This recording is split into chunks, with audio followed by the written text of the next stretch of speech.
Alright, so we just got news that there is no story DLC for Spider-Man 2. That is soul crushing, man. Like, this is official. Sony themselves said this in an interview because Spider-Man 2 is coming to PC on January 30th. This is the reason they're telling us this now. But if you don't know, we had leaked information that DLC was coming from the Insomniac hack a couple months ago, and now it's just not gonna happen. That like really stinks. But what's even the point of Spider-Man 2 if we don't get DLC? I'm not gonna say who the villain was in the leak because we know who the villains were for the planned DLCs.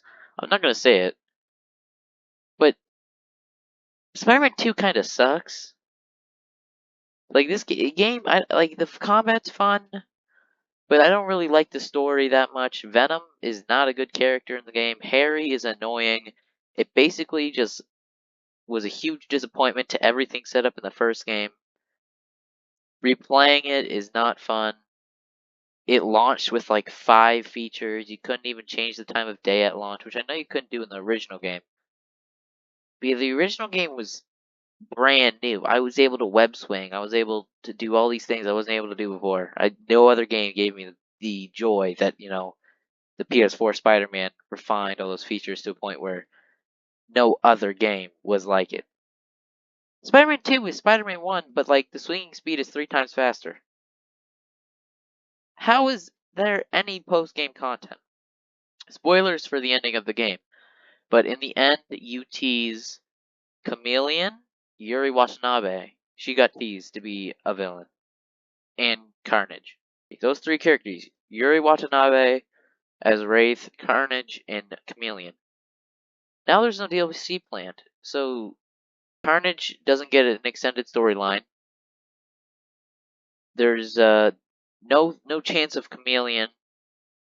All the stuff they were planning with a character I won't say because it's still a spoiler.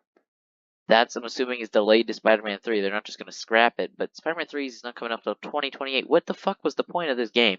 The story is not good. Like, it was fine, but I'm just going to say, the story for Spider-Man 2 was horrible. Like, it's not Venom.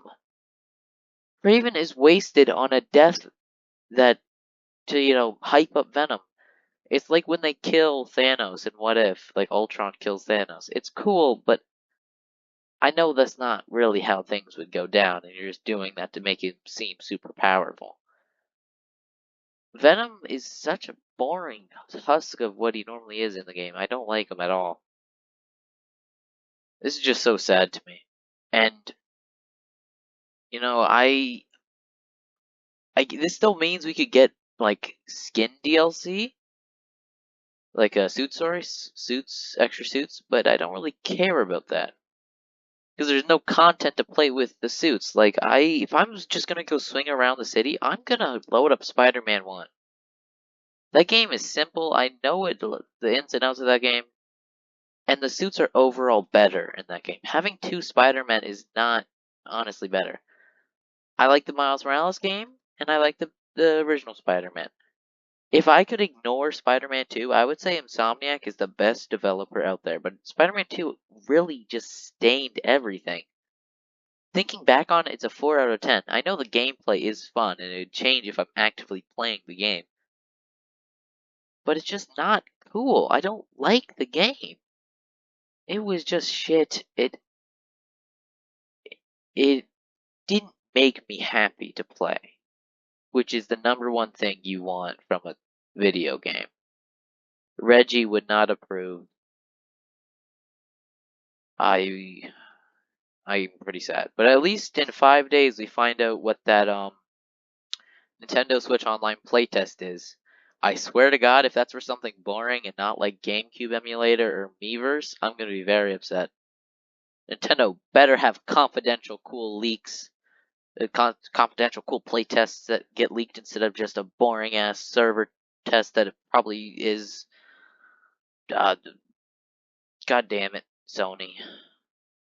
Well, looks like Gay Station doesn't win this time. High five. Xbots,